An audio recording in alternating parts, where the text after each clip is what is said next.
Hyderabad to Warangal one day trip. ఒక్క రోజులో లో బడ్జెట్‌తో ఏమేం ప్లేసులు కవర్ చేయొచ్చు? ఏ టైం పోయి ఏ టైంకి రావచ్చు? వివరాలు ఇక్కడ చూడొచ్చు. మేము ఉదయం ఆహ్, 5 గంటలకు ఎర్లీ మార్నింగ్ 5 గంటలకు హైదరాబాద్ నుంచి బయలుదేరడం జరిగింది. కార్‌లో బయలుదేరినాం. నలుగురం వెళ్ళాం.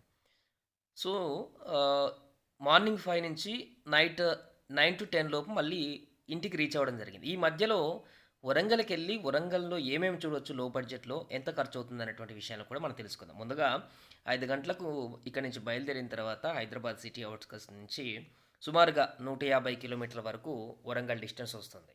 ఎంజీబీఎస్ నుంచి లెక్కేసుకుంటే. 150 కిలోమీటర్ల ప్రయాణం మనం చేయవలసింది ఉంటుంది. మొదటగా హైదరాబాద్ నుంచి.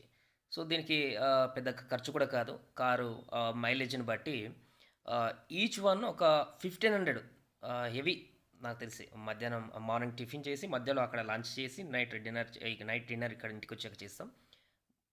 ఈచ్ వన్ 1500తోనే అక్కడికి మనం వెళ్లి రావచ్చు. సో, ఈ ఎస్టిమేషన్ తోటి చాలా తక్కువ బడ్జెట్‌లో వన్ డే వారం రోజుల్లో మీరు వివిధ ఉద్యోగాలు చేసుకుంటూ ఒక్కరోజు టైం కేటాయించుకున్నా కూడా మీరు వరంగల్‌కెళ్ళి ఆరాంసే రూ. 1500 పర్ హెడ్‌కి ఖర్చు పెట్టుకొని అన్ని ప్లేసెస్‌ను అద్భుతంగా చూసి రావచ్చు. సో, మేము మార్నింగ్ బయలుదేరినప్పుడు సిటీ ఔట్‌కట్స్ దాటి హైవేకెళ్తున్నప్పుడు చలికాలం మంచి ఫాగ్ కూడా వస్తుంది. చాలా ఆహ్లాదకరంగా అనిపించింది. మంచి వెదర్, నేచర్ కూడా కనిపించేసరికి మాకు ఫస్టే ఈ వాతావరణం కనిపించేసరికి మరింత ఉత్సాహం కలిగింది ఈ ట్రిప్‌కి. సో, మీకు కూడా చూస్తే అర్థమవుతుంది రోడ్డు మొత్తం ఫాగ్‌తో ఏ విధంగా ఉందో. సో, సన్‌రైజ్ వచ్చిన తర్వాత కూడా ఒక అద్భుతమైనటువంటి దృశ్యాన్ని చూసిన ఫీలింగ్. వెళ్తున్న ట్రిప్‌కి ఇంకొంత ఎక్సైట్‌మెంట్. చాలా మంచి ఆహ్లాదం, పాజిటివ్ వాతావరణం మనకు కనిపించింది. ఇలా ఒక 70, 80 కిలోమీటర్లు ప్రయాణం చేసిన తర్వాత జనగాం దాటిన తర్వాత ఇగ ఇలా కాకతీయుల సింబల్ కమాన్ ఒకటొస్తుంది. వరంగల్ అంటే ఇక్కడి నుంచి వరంగల్ ఆరంభం అన్నట్టు. సో, దీని తర్వాత నుంచి వరంగల్ ఉమ్మడి వరంగల్ జిల్లా మొదలవ్వడం జరుగుతుంది. సో, అక్కడి నుంచి వెళ్ళిన తర్వాత నేరుగా మేము వెయ్యి స్తంభాల గుడికి వెళ్ళడం జరిగింది. వరంగల్ హన్మకొండకి చేరిన తర్వాత. ఫస్ట్ ఇదే మనకు టచ్ అవుతుంది. హైదరాబాద్ నుంచి ట్రిప్‌లో మొదటి పార్ట్ వెయ్యి స్తంభాల గుడి. సో, రావడమే సిటీ లోపలికి ఎంటర్ కాగానే ఫస్ట్ మనకి ఇదే టచ్ అవుతుంది. వెయ్యి స్తంభాల గుడిలోకి వెళ్ళి అక్కడ గుడి పరిసరాలన్నింటిని కూడా క్షుణ్ణంగా పరిశీలించడం జరిగింది. 1000 పిల్లర్స్ ఉంటాయి దీంట్లో. అంటే అందరూ విడివిడిగా ఉంటాయని చెప్పేసి అనుకుంటారు పోయిన వాళ్ళందరూ కూడా. సో, కనిపించే అన్ని దగ్గర దగ్గర ఉన్నాయి కదా! వాటన్నిటిని కూడా లెక్కేస్తారన్నమాట. అవన్నీ లెక్కేస్తే ఇటొక 500 అబోవ్ ఉంటే అవతల సైడ్‌కి ఒక కళ్యాణ మండపం ఉంది. దాంట్లో ఉంటాయి. ఇక్కడ స్నానం చేయడానికి గుండం ఒకటుంటుంది. ఇప్పుడు వాడకంలో లేదు. తాబేలు, ఫిష్‌లు అలాంటివి ఉంటాయి. పురాతన కాలంలో కాకతీయుల కాలంలో ఇక్కడ స్నానం చేసి గుడిలోకి దర్శనానికి వచ్చేవారు. రుద్రమాదేవి గాని, గణపతి దేవుడు అని కూడా వారు చెప్తుంటారు అప్పట్లో. సో, ఇక్కడ ఒక మంచి వాతావరణం ఉంటుంది వేయి స్తంభాల గుడి చూసిన తర్వాత. సో, అక్కడి నుంచి ఒక 2, 3 కిలోమీటర్ల డిస్టెన్స్‌లోనే వెంటనే దర్శనం చేసుకున్న తర్వాత భద్రకాళి టెంపుల్‌కి వెళ్ళడం జరిగింది. ఇది కూడా చాలా ఫేమస్ వరంగల్‌లో భద్రకాళి టెంపుల్.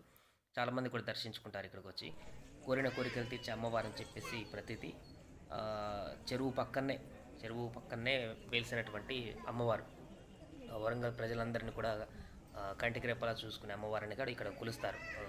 చాలా పవర్ఫుల్ భద్రకాళి అనమాట దేవి కూడా. ఇక్కడికి వచ్చి కూడా చాలామంది భక్తులు విజిట్ చేస్తారు. మంచి టెంపుల్ కూడా. సో, ఇక్కడికి కూడా వెళ్ళడం జరిగింది. చూడొచ్చు భద్రకాళి చెరువు అంటారు దీన్ని. ఈ చెరువు నుంచే వరంగల్ సిటీకి దాదాపు చాలా ప్రాంతాలకు వాటర్ సప్లై జరుగుతుంది. మనకి ఇక్కడ హైదరాబాద్‌లో గండిపేట చెరువు నుంచి ఏ విధంగా వాటర్ సప్లై జరుగుతుందో భద్రకాళి చెరువు నుంచి కూడా వాటర్ సప్లై జరుగుతుంది వరంగల్‌లో ఉన్నటువంటి పీపుల్స్‌కి. ఈ చెరువు గట్టుకు పైనే ఈ టెంపుల్ ఉంటది. లోపల సెల్ ఫోన్ అలో లేదు కాబట్టి మనం లోపల వీడియో తీయలేదు. సో, ఈ దర్శనం అయిపోయిన తర్వాత నేరుగా మేము ఇక్కడి నుంచి ములుగు రోడ్డులో నుంచి నేరుగా రామప్పకు బయలుదేరాం. ఇక్కడి నుంచి సుమారుగా ఒక 60 కిలోమీటర్లలో 60, 65 కిలోమీటర్లు రామప్ప టెంపుల్‌కి డిస్టెన్స్ మనకుంటుంది ఇక్కడి నుంచి.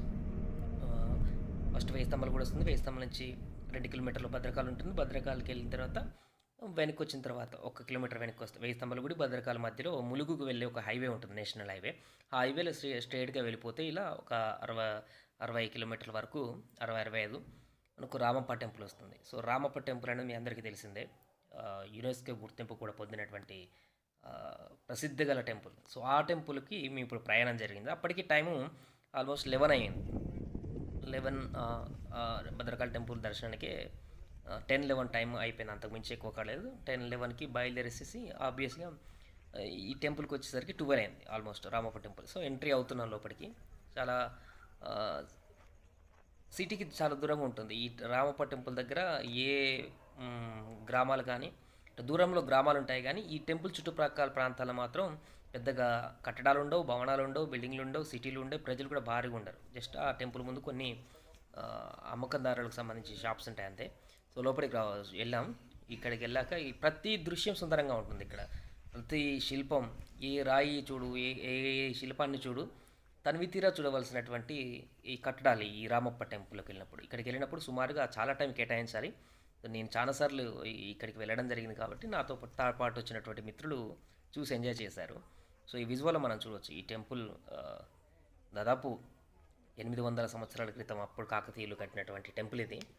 సో, ఇలాంటి చెక్కు చెదరకుండా ఉంటుంది. అంటే దీంట్లో గ్రౌండ్‌లో మనకు కనిపిస్తుంది కదా!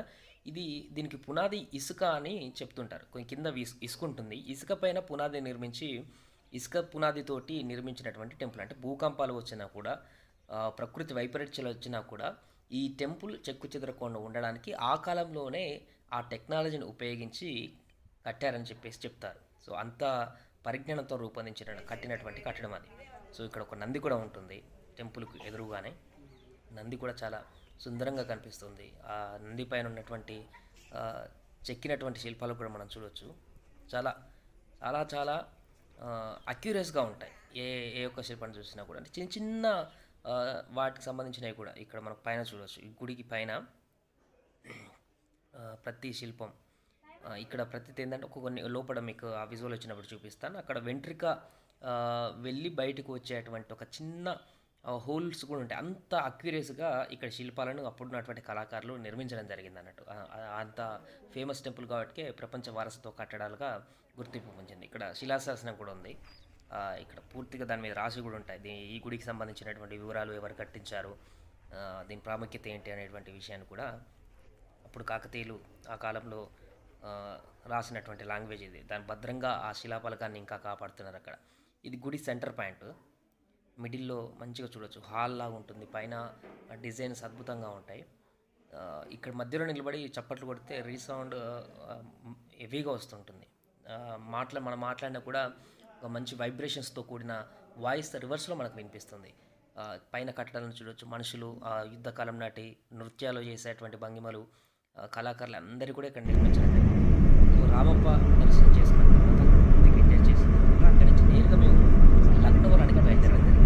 అప్పటికి సమయం 1-2 మాత్రమే అయింది. 2 నుంచి 3 అయింది. ఇక్కడ నుంచి రామప్ప నుంచి లక్నవరానికి ఒక 25 కిలోమీటర్స్ మాత్రమే ఉంటుంది రామప్ప నుంచి. అంటే ఫస్ట్ లక్నవరం బయట కూడా రావచ్చు. రామప్ప నుంచి లక్నవరంకి వెళ్ళాం కాబట్టి అక్కడ నుంచి ఒక 25 కిలోమీటర్లు వచ్చిన తర్వాత ఇక లక్నవరం మనకు ఎంటర్ అవుతుంది. మెయిన్ రోడ్ నుంచి కొంచెం లోపలికి రావాలి. వచ్చిన తర్వాత కొంచెం అడవి ప్రాంతంలో పూర్తిగా ఇది కూడా ఇక్కడ సిటీకి దగ్గరగా ఉండదు. చాలా దూరం అటవీ ప్రాంతంలో ఉంటుంది. ఆహ్లాదకరమైనటువంటి వాతావరణం ఉంటుంది.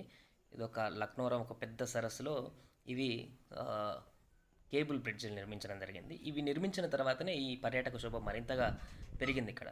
ఈ సరస్సుల మధ్యలో ఉన్నటువంటి ఐలాండ్స్కి ఈ కేబుల్ని చాలా లింక్ చేయడం వల్ల లోపలి దాకా వెళ్ళి అక్కడ బోటింగ్ కూడా పెట్టడం జరిగింది. అవి చూపిస్తాను అక్కడికి వెళ్ళాక.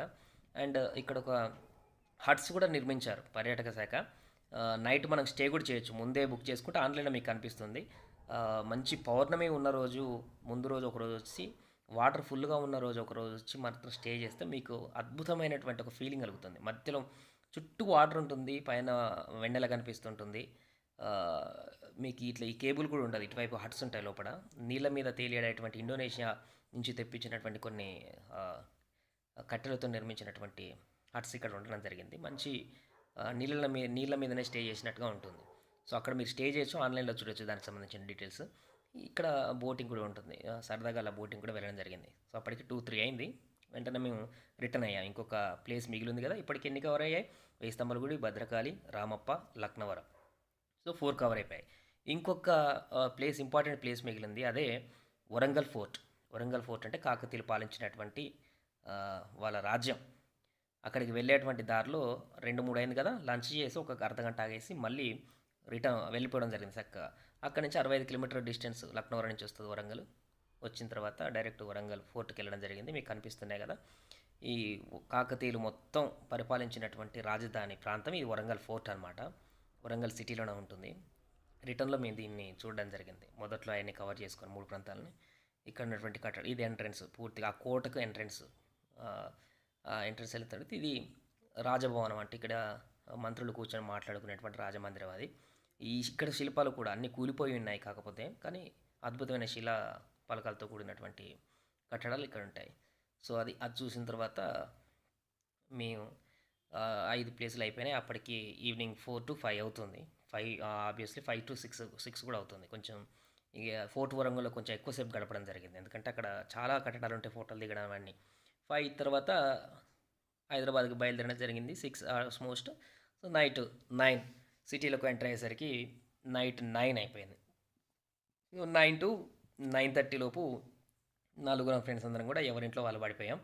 9:30, 10కి రిలాక్స్ అయిపోయాం. సో ఇలా ఉదయం 5 o'clock వెళ్ళినటువంటి మేము నైట్ 9 to 10 మధ్యలో 5 ప్లేసెస్ వరంగల్కి వెళ్ళి ఒకటే రోజులో ఈచ్ వన్ 500, 1500 కంటే ఎక్కువ కారనటువంటి బడ్జెట్తో చాలా మంచిగా సాటిస్ఫైగానే ఎలాంటి ఇబ్బందులు లేవు.